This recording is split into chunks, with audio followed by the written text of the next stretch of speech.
마태복음 15장 21절부터 39절까지 말씀은 예수님이 이방인의 치유자라는 사실, 또한 예수님이 이방인의 공급자라는 사실을 우리에게 가르쳐 주고 있습니다.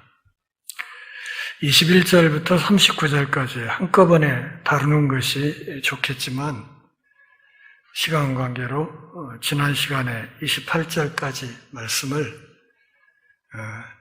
쪼개서 먼저 다루었습니다.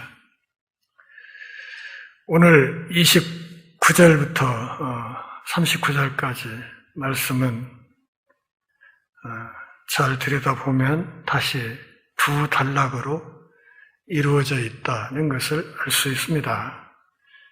29절부터 31절까지 예수님이 이방인에게 베푸신 치유 이적이 다루어져 있고 32절부터 38절까지는 빵의 이적, 다시 말하면 어린이와 여자들을 제외한 남자 4,000명에게 빵을 먹이신 이적이 기록되어 있습니다. 결국 예수님이 이방인에게도 치유자이시고 이방인에게도 공급자이시다. 다시 말하면 흉악하게 귀신 들린 딸을 두었던 이방 여인의 고백처럼 그분은 구주이시고 왕이시고 주님이셨다. 그것은 유대인에게뿐만 아니라 이방인에게도 마찬가지였다 하는 사실을 오늘 본문이 우리에게 가르쳐 주고 있습니다. 29절부터 31절까지 보면 많은 이방인들이 하나님께 영광을 돌렸다 하는 이야기가 기록이 되어 있습니다. 유대 종교 지도자들은 악착같이 예수님을 배척하고 있었고 마침내는 그분의 일거수일투족을 끊임없이 감시하면서 기회만 있으면 예수님을 제거할 계획을 세우고 있는 이런 상황 속에서 예수님은 그 반발하는 유대인들을 뒤로 하고 점점 더 이방인 가운데로 들어가고 계셨다 하는 것을 오늘 본문에서 확인할 수 있습니다. 선민 이스라엘이 예수님을 통해서 오는 하나님의 왕국을 거부하고 있을 때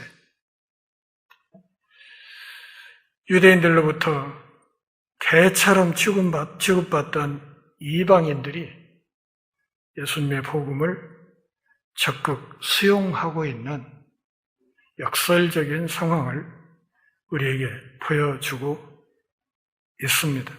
31절 뒷부분을 보면 놀랍게 여겨 이스라엘의 하나님께 영광을 돌렸다. 그렇게 되어 있습니다.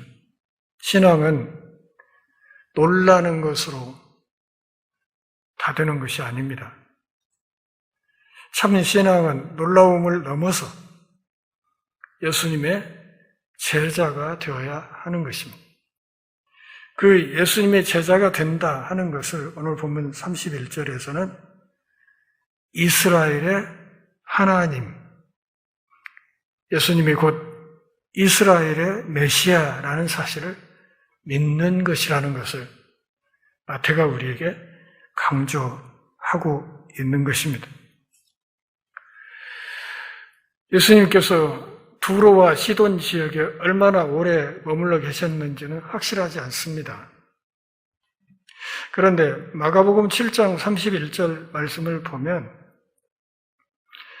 예수님이 그 외진 지역에서 갈릴리 바다 동쪽에 데가볼리 지역으로 이동하시면서 갈릴리 바다 근처 시골을 여행하고 계셨다 하는 것을 확인할 수 있습니다. 전에도 설명을 드렸듯이 데가볼리라는 말은 라틴어로 숫자 10을 가리키는 말이 데카라고 그랬죠. 그리고 볼리라는 말은 폴리스라는 말이에요. 그러니까 데카폴리스. 그러니까 폴리스가 조그마한 시골 마을들이 몇 개? 10개가 모여있는 지역을 데카폴리스라고 한 것인데 우리말 성경에서는 이걸 음역해서 그냥 데가볼리 이렇게 표현을 한 것입니다. 예수님이 데가볼리 지역으로 사역지를 옮기셨습니다. 본문에 보면 거기 갈릴리 호숫가에 이르러서 산에 올라가셨다 그렇게 되어 있는데 산에 오르신 것은 쉬기 위해서가 아니라 일하기 위해서였다는 사실을 알 수 있습니다. 오늘 본문을 잘 들여다보면 예수님이 마치 그 지역에 처음 들어가신 것처럼 그런 느낌을 주지만 그 전에도 그곳에 가셨을 가능성은 상당히 높습니다. 예수님이 거기 산에 올라가서 거기 앉으셨다 하는 것은 계속 앉아 계셨다는 뜻이 아닙니다. 누가복음 24장 49절 말씀을 보면 너희들은 이 성에 머물러 있어라 이렇게 말씀하실 때 거기 머무르라 머물러서 기다리라 하셨던 이 말씀을 하실 때에도 오늘 본문에 있는 말씀과 똑같은 단어가 사용되었습니다.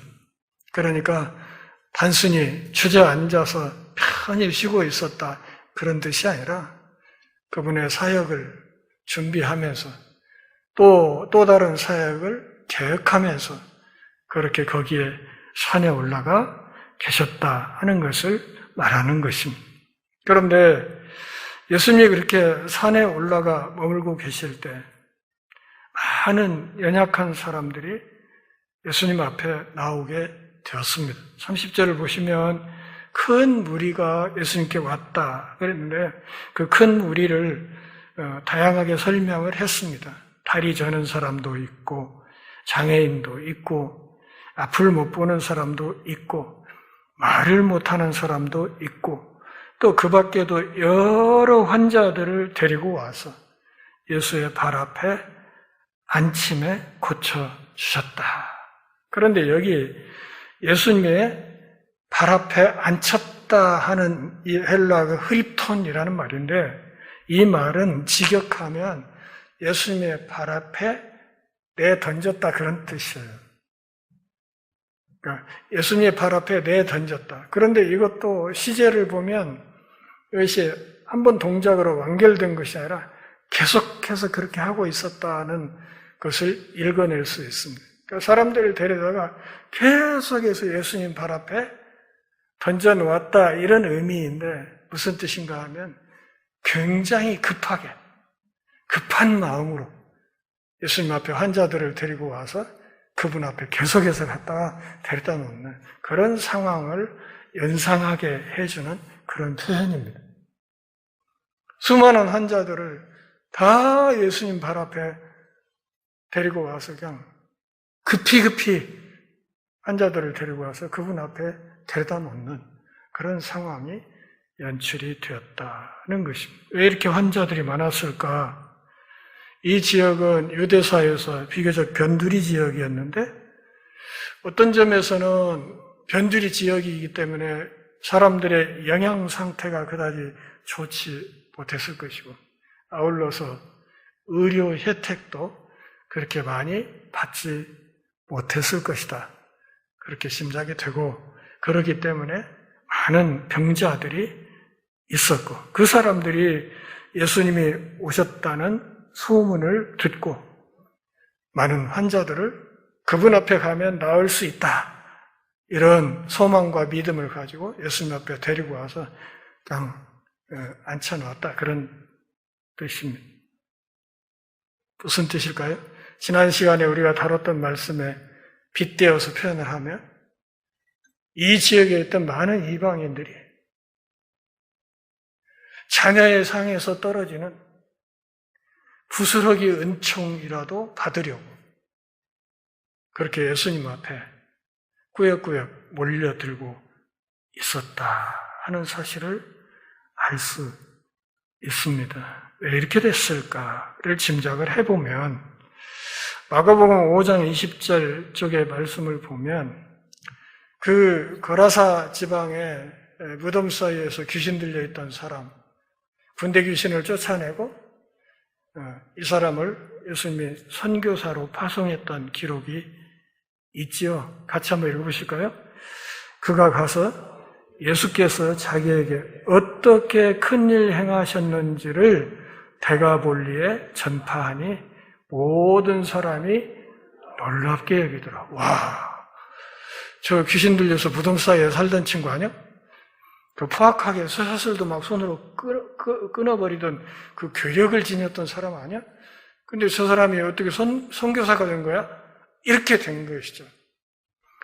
어쩌면 이 무덤 사이에서 귀신 들려 괴롭힘을 당했던 사람이 예수님을 만나 구원을 받고 그분의 부르심을 받들어서 그 지역에 복음을 성실하게 전한 결과 예수님이 오셨다는 소문이 전파되자 그래서 많은 사람들이 병자들을 데리고 예수님 앞에 왔을 것이다.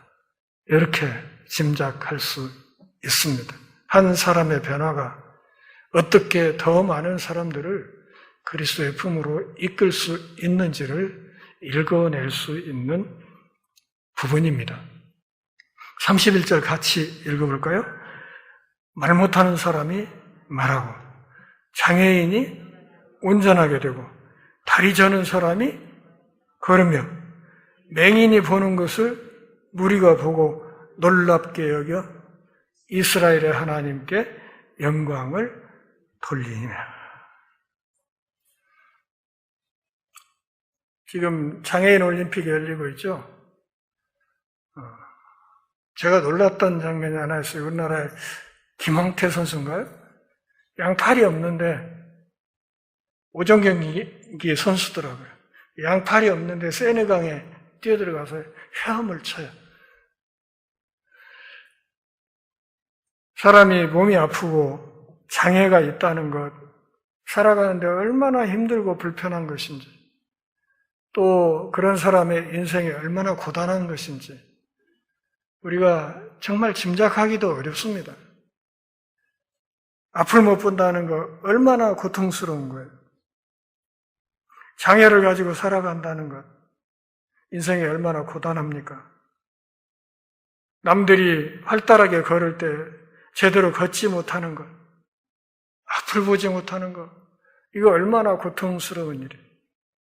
그런데 이런 사람들이 예수님 앞에 와서 구원을 얻고 그 모든 장애가 회복되고 온전한 인생길로 접어들게 되는 눈부신 이적이 일어나게 된 것입니다. 이것이 어디에서요? 이 이방인 지역에서.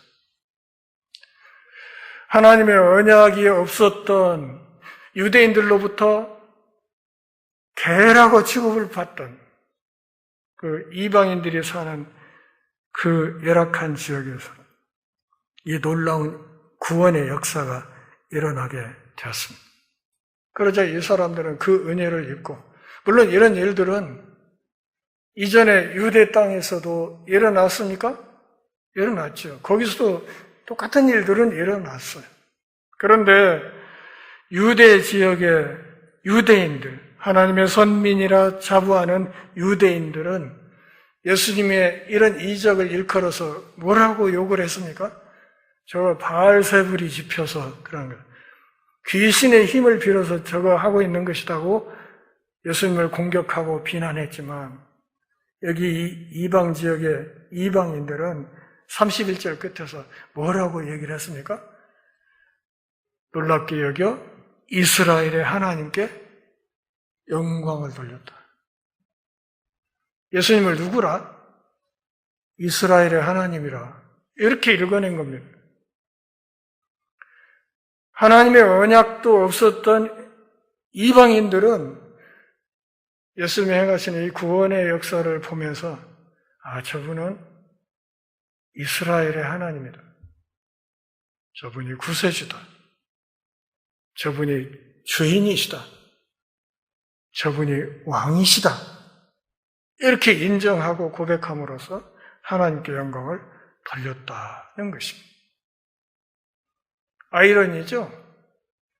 아브라함 언약을 받아서 선민이라고 당당한 자부심을 갖고 살았던 유대인들은 예수님을 귀신 들렸다고 욕을 하는데, 그러나 언약 밖에 있었던 이방인들은 그분의 이 놀라운 구원의 역사를 지켜보면서 저분은 이스라엘의 하나님이시구나. 저분이 메시아이구나. 저분이 구세주구나. 이렇게 인정하면서 하나님께 영광을 돌렸다 하는 말입니다.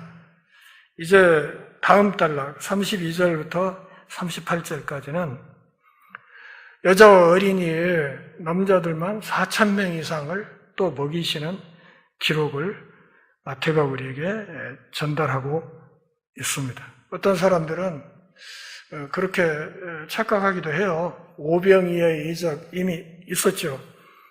그 오병이의 이적을 착각해서 성경 기자들이 각기 조금씩 다른 내용으로 중복해서 여기 기록했다. 이렇게 보는 시각도 있는데 그렇지 않습니다. 세부 내용을 보면 전혀 다른 이야기라는 것을 알 수 있습니다. 다시 말하면 이 굶주린 사람들을 먹이는 이적이 한 번만 있었던 것이 아니라 여러 번 있었다는 사실을 지금 성경 기자들이 말하고 있다는 것을 알아야 됩니다. 이 배고픈 사람들을 먹이는 것, 이것의 근본적인 동력은 무엇인가 하면 다른 것이 아니라 예수님의 긍휼입니다. 약한 이들을, 배고픈 사람들을 불쌍히 여기시는 그분의 마음 때문에 이런 일들이 일어나게 된 것이다. 그런 말. 인류에 대한 사랑과 관심, 영적인 필요뿐만 아니라 육체적인 필요까지를 아울러서 예수님이 모든 사람들을 보면서 불쌍히 여기셨다 하는 이것이 이 오병이의 그리고 질병이어의 이 이적에 나타나는 중요한 사실입니다. 마태복음 9장 36절 말씀을 보면 그렇게 기록이 되어 있죠. 무리를 보시고 불쌍히 여기셨다. 이 불쌍히 여기셨다는 말 제가 설명을 해드렸죠. 창자가 끊어지는 것 같았다 그런 뜻이에요. 우리를 보고 너무 속이 상해서 애끓는 마음이 됐다 그런 뜻이에요. 창자가 끊어지는 것 같은 고통을 그분이 느끼셨다 그런 말입니다. 그러니까 배고픈 사람들을 보면서 너무 속이 상한, 그래서 애가 끓는 그런 예수님의 마음을 마태복음 9장에서 불쌍히 여기셨다 이렇게 표현을 한 것입니다. 그분이 불쌍히 여기는 마음, 치유와 구원에 대한 사람들의 필요에만 국한되지 않았습니다. 예수님은 그들의 육체적인 필요도 채워주셨습니다. 가르치고 영적인 필요도 돌보아 주셨습니다. 다시 말하면 그분이 관심을 갖고 있는 것은 인간 삶의 모든 영역이랍니다. 영적인 문제, 정신적인 문제, 육체적인 문제, 육체적인 문제 안에 질병의 문제, 배고픔의 문제, 그 어느 것 하나도 소홀히 하지 않으시고 그 모든 것을 다 끌어안으면서 사람들을 불쌍히 여기는 그분의 마음이 있었다 하는 것을 알 수 있습니다. 32절 같이 보실까요? 예수께서 제자들을 불러 이르시되 내가 무리를 불쌍히 여기노라. 그들이 나와 함께 있은지 이미 사흘임에 먹을 것이 없도다. 길에서 기진할까 하여 굶겨 보내지 못하겠다. 예수님이 어떤 분인가? 배고픈 서름을 아시는 분이다. 그렇죠. 제가 예수님을 좋아하는 이유이기도 합니다. 뭐 이적을 베풀고 뭐 사람이 못하는 일을 하고 그게 아니라 그분의 눈물, 그분의 따뜻한 마음, 사실 거기에 반해서 제가 예수를 믿게 된 거죠. 배고픈 서름을 아시는 분. 이 사람들 나하고 내가 가르치는 이 하나님 나라의 복음을 듣고 또 병자들을 데리고 와서 그들이 회복되는 것을 지켜보고 이런 상황에서 벌써 노숙자의 삶을 내 곁에서 벌써 사흘째 살았다. 그동안에 이 사람들 제대로 먹지도 못했다. 그래서 그냥 가라고 하면 가다가 길에서 쓰러져 버릴까. 그래서 길에서 그냥 기진해 버릴까. 너무 걱정된다. 그래서 굶겨서 보내지는 못하겠다. 이렇게 예수님이 말씀하십니다. 오병이의 이적에서는 그런 상황들을 제자들이 먼저 얘기했죠.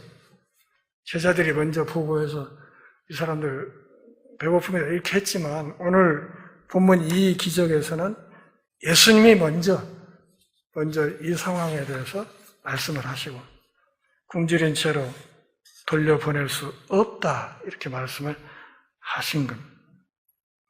사람들이 쓰러질 때까지 기다리지 않으시고 너무 늦기 전에 행동하심으로 그들에게 음식을 공급하시기로 하신 것입니다. 여기 사흘이란 말은 만 3일이라는 뜻이 아니고 사흘째 이런 정도로 이해하는 것이 좋겠습니다. 그냥 만 하루 반 정도 시간 동안 병자들을 고치고 복음을 전하고 하는 현장에 이 사람들이 노숙자의 잠을 자면서 노숙을 하면서 예수님 곁에 머물러 있었다 이렇게 이해하시는 것이 좋겠습니다. 33절 같이 읽어보겠습니다. 제자들이 이르되 광야에 있어 우리가 어디서 이런 무리가 배부를 만큼 떡을 얻겠습니까? 어디서 이 무리가 배부를 만큼 빵을 얻을 수 있겠습니까? 빵으로 번역하는 게 사실 더 낫거든요. 자, 우리가 이 대목에서 우리가 생각해야 될 것들이 있습니다. 우선 여기 광야라는 말은 빈들이란 뜻이거든요. 아무것도 없는 그냥 광야, 빈들, 사막 같은 이런 곳인데 제자들은 예수님을 보지 못하고 빈들만 보았다 하는 사실이 드러나고 있고 아울러서 제자들이 오병이의 이적이 다시 일어날 수 있다는 사실을 인정하지 않았다는 것을 알 수 있습니다. 그거 어쩌다 한번 일어난 거지. 설마 또? 이런 생각. 그 오병이의 이적을 망각했다고 보기는 어렵습니다. 제자들이 그걸 잊을 리는 없죠. 그런데 그때 그 이적은 어쩌다 한 번이지. 설마 이번에 또? 이런 생각이 많이 있어서 수많은 무리를 보고 빈들을 보고 그러면서도 그들과 함께 계시는 예수님은 보지 못했다. 제자들의 마음속에 예수님은 큰 비중을 차지하고 있지 않았다 하는 사실을 확인할 수 있습니다. 우리가 신앙생활을 한다고 하면서도 늘 그렇지 않습니까? 무슨 일을 하려고 할 때마다 늘 우리의 습성은 어떤 거예요? 주님 대신 우리의 환경을 쳐다보는 오랜 습관이 있습니다. 그렇죠? 현재 우리 형편이 어떻고 뭐가 어떻고 이렇게 계산기 따박따박 이렇게 눌러가면서 그래서 이건 안 되고 이건 어렵고 그렇지 않아요. 제자들이 그랬다는 거죠. 예수님 곁에서 그 눈부신 이적들을 숱하게 지켜본 사람들도 이 지경이었다면 오늘 우리들은 또 어떻겠어요? 안 그렇습니까? 신앙을 갖고 산다는 것은 결국 중요한 순간마다 그 상황과 환경보다 우리와 동행하시는 예수님을 먼저 보는 것. 그것이 신앙이고, 그런 습성이 몸에 밴 사람들이 성숙한 신앙인이다. 이렇게 이야기를 할 수 있겠습니다. 오늘 본문에 33절에 보면 우리가 어디서 이런 무리가 배부를 만큼 떡을 얻으리까? 그런데 여기 우리라는 말이 굉장히 강조됐어요. 마치 이 문제를 자기들이 다 해결해야 되는 것처럼 그런 의식이 바탕에 있는 거예요. 우리가 어떻게? 우리가. 그리고 그런 마음가짐 속에서 빈들만 보이고 무리만 보이고 자기들의 빈손만 보이고 함께 계시는 예수님, 얼마 전에 오병이어의 이적을 일으켰던 그분은 그들의 마음속에 별로 중요한 비중을 갖고 계시지 않는 거예요. 이런 걸 일컬어서 우리가 불신앙이라 그렇게 말을 하는 것이죠. 예수님이 묻습니다. 34절 같이 봐요. 너희에게 떡이 몇 개나 있느냐? 이르되 7개와 작은 생선 2마리가 있나이다. 자, 한번 잘 보십시오. 너희에게 빵이 몇 개나 있어?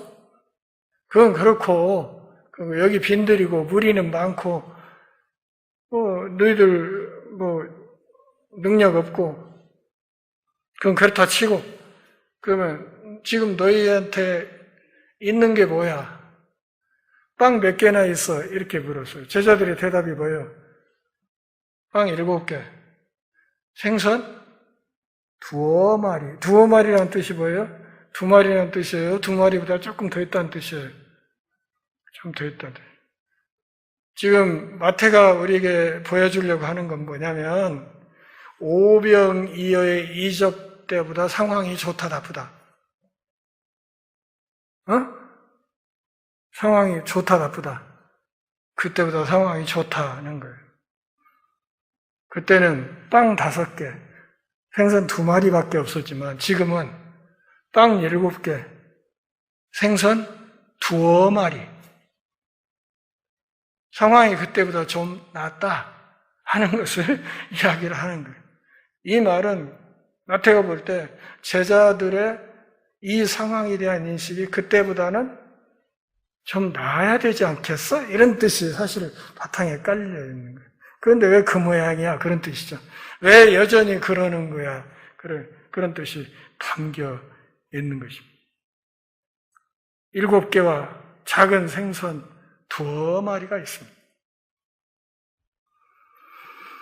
34절을 보면 예수님은 제자들에게 없는 것을 주목하라는 것이 아니라 이미 갖고 있는 것에 주목해야 된다는 사실을 말씀하고 계신 겁니다.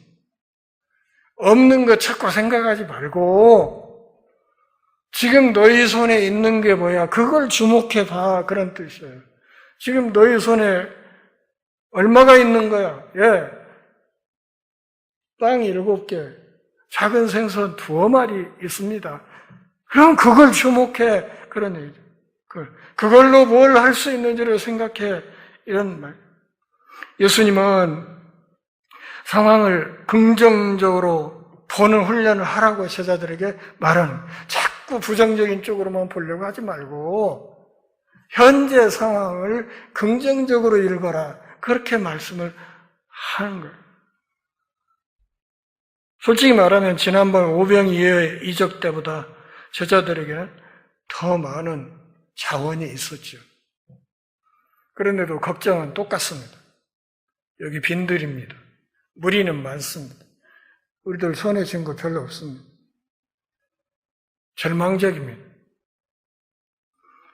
중요한 것은 그때나 지금이나 그분의 능력은 동일했다는 것입니다. 동일. 우리들의 반역 기질은 다시 말하면 믿지 않으려는 이런 기질은 하루 이틀 온 게 아니에요. 인류 역사를 통틀어서 얼마나 뿌리가 깊은지를 알아야 돼요. 출애굽기 17장 3절과 17장 7절을 보면 출애굽한 이후에 이스라엘이 어떻게 했습니까?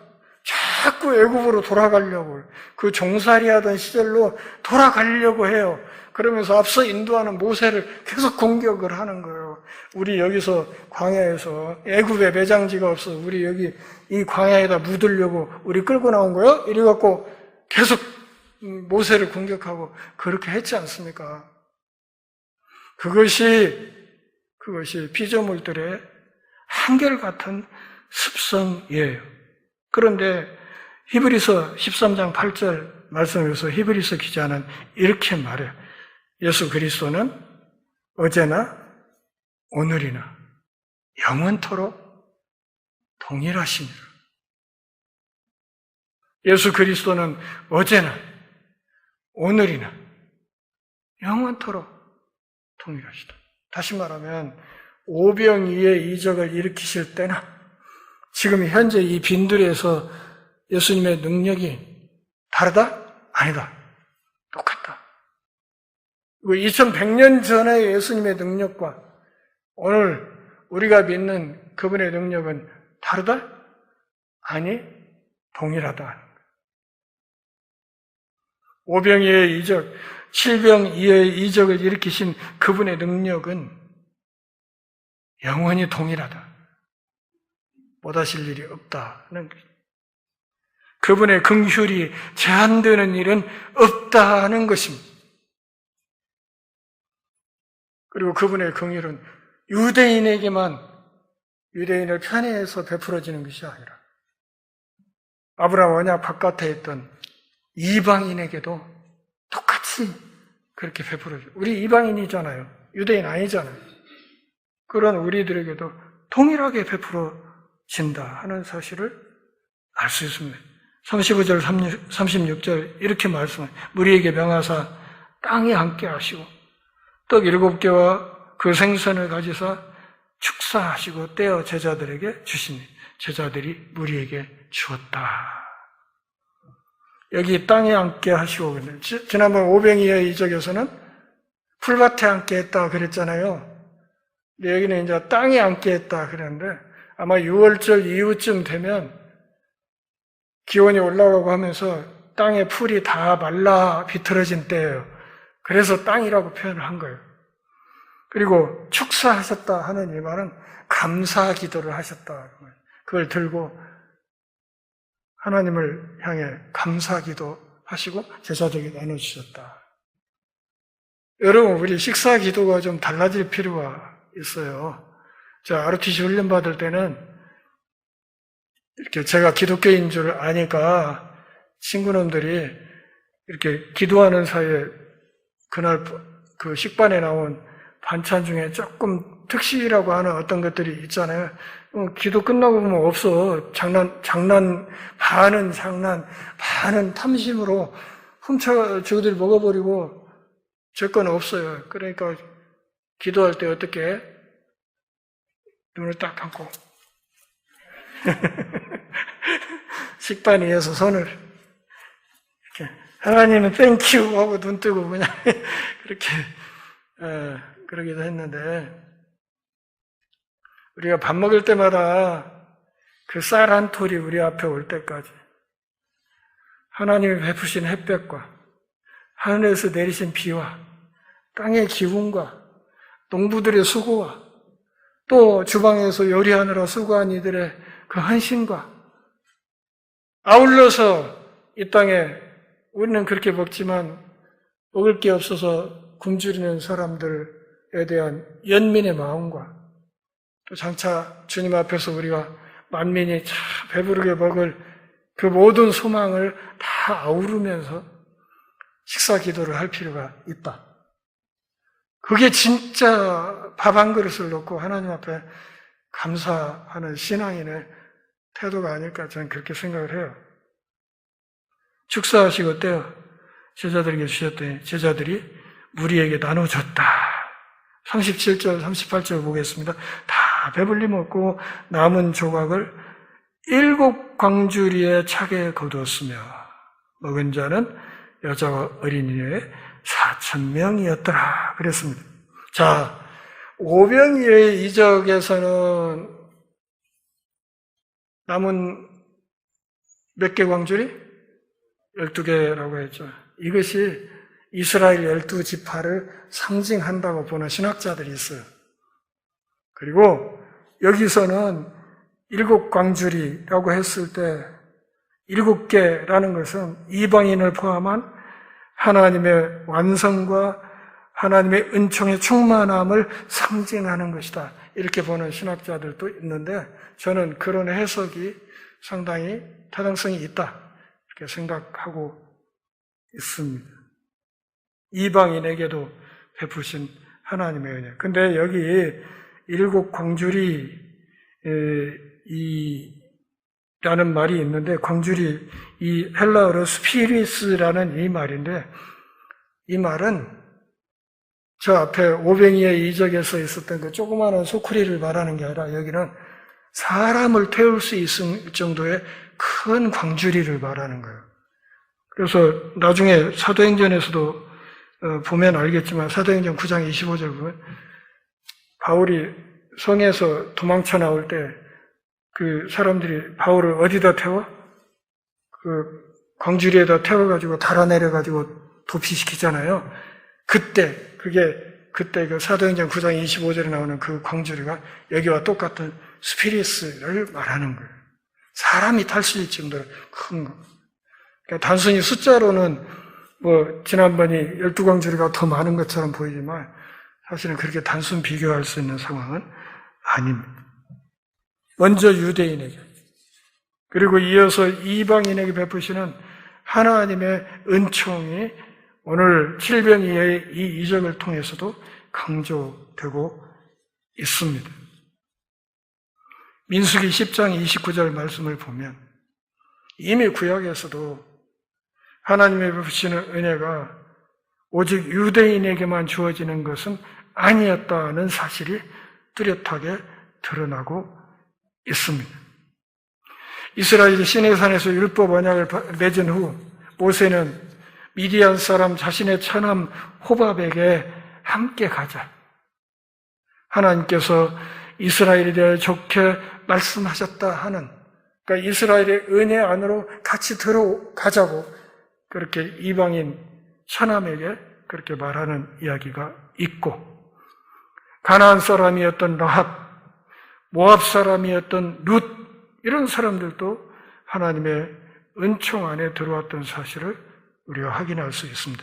사무엘하 15장 18절부터 22절까지 말씀을 보면 블레셋의 2 지파인 그렛 지파와 블렛 지파 사람들이 압살롬의 반역 당시 다윗을 도와줌으로써 언약의 은혜 안에 들어왔던 기록들을 확인할 수 있고, 이사야서 55장 1절 말씀 같이 읽어보겠습니다. 그 보면 오호라 너희 모든 목마른 자들아 물로 나오라, 돈 없는 자도 오라, 너희는 와서 사 먹되 돈 없이 값없이 와서 포도주와 젖을 사라. 그랬을 때 너희 모든 목마른 자들, 여기에 이방인이 들어있을까요? 안 들어있을까요? 들어있습니다. 이미 구약에서도 언약 백성 이스라엘 바깥의 사람들에게도 하나님의 베푸실 은혜가 있다는 사실을 명확하게 밝히고 있었습니다. 이 지역에서의 이방인 사역을 얼추 마무리하신 뒤에 39절을 보면 예수님이 다시 무리를 이렇게 밥을 먹여서, 빵을 먹여서 흩어보내신 다음에 배를 타고 마가단 지역으로 가셨다. 이렇게 말하고 있습니다. 마가단 지역은 갈릴리 생선 가공업의 중심지였습니다. 그쪽으로 다시 사역지를 일시적으로 옮기셨다 하는 사실을 말하고 있습니다. 말씀을 조금 정리하고 마치겠습니다. 예수님은 오늘 본문에서 유대교의 권위주의에 맞섰습니다. 인간의 전통보다 하나님의 말씀이 더 높은 권위를 지닌다는 사실. 하나님의 말씀이 유일한 권위고 최종적인 권위를 갖고 있다는 사실을 강조하셨고, 두 번째로는 우리 마음으로부터의 변화가 정말 중요한 것이라고 얘기했습니다. 입으로 들어가는 것이 아니라 마음에서 나오는 것이 사람을 더럽게 하는 것이라고 그렇게 말씀하셨죠. 그리고 이방 여인의 위대한 믿음을 마태가 칭찬하고 있습니다. 아울러서 특권받은 유대인들의 배은 망덕이 뚜렷하게 대비되고 있습니다. 유대인이든 이방이든 위대한 믿음은 언제나 응답받는다는 사실을 기억할 수 있기를 바랍니다. 어떤 문제든 그 모든 문제들을 예수님 앞에 내려놓는 것이 중요하다는 사실. 아울러서 예수 믿는 사람들이라면 그분의 마음, 다시 말하면 약한 사람들에 대한 그분의 마음을 품고 살아가야 된다는 사실을 분명히 기억해야 될 것입니다. 오늘 한국 교회가 너무 부자 교회가 됐어요. 그래서 부자들이 주로 찾는 교회들이 많이 됐습니다. 심지어는 돈이 있어야 예수 믿겠다는 가슴 아픈 이야기도 교회 안팎에서 많이 나오고 있습니다. 그렇지 않습니다. 우리가 믿는 예수님은 그런 분 결코 아니라는 사실을 분명히 알고, 우리 안에 약자에 대한 애끓는 마음을 끊임없이 품고 그리스도를 닮아 살아가는 복된 성도들이 다 될 수 있기를 바랍니다. 기도하겠습니다. 하나님 아버지, 오늘도 우리가 모여 주께 경배하며 주의 말씀 듣는 복 주셔서 고맙습니다. 삶이 다하는 그날까지 그리스도의 눈으로 세상을 보고 그리스도의 마음으로 우리 이웃을 품을 수 있는 복된 하늘 백성들 다 되게 하옵소서. 어떤 문제가 있든지 그 모든 문제들을 주님 앞에 내려놓고 주님의 도우심을 간구하는 믿음의 사람들 되게 하시고, 우리의 열악한 환경과 처지만을 바라보고 낙심하고 비관하지 않도록 은총 베풀어 주옵소서. 예수님의 이름으로 기도합니다. 아멘.